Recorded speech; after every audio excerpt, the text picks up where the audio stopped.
Assalomu alaykum, salom barchangizga. Men bugun sizlarga qirqqabatni tuzlab әдісімен бөліспекшімін.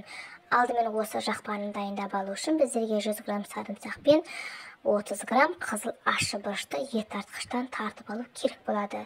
Бір қырыққабатымызды 4 бөлікке бөліп, дайындап, тазалап аламыз.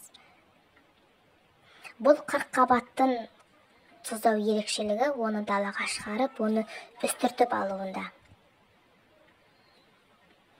Өзіміздің тұздайтын шелегімізге жылы суды құйып, бір шелекке жарты килограмм тұзды салып, жуылған, тазартылған қырыққабатымызды саламыз. Өзіміздің талғамымызға байланысты тұз, қара бұрыш, қалампырды саламыз. Осы қырыққабатымыз шелекке әбден толықтай сыйып, суға батып тұруы керек.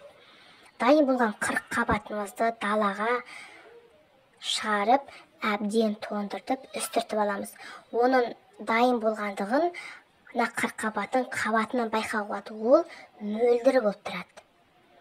Дайын болған қырыққабатымызды шығарып, бір-бірлеп жақпамызды жағып, оны қайтадан тұзды суына салып, қайтадан оны далаға шығаратын боламыз. 2-3 күннен кейін осы қырыққабаттарды алып, тағаммен қосып жесеңіз, таптырмас тағам болып саналады. Арнама тіркеліп кетуді ұмытпаңыздар. Рахмет.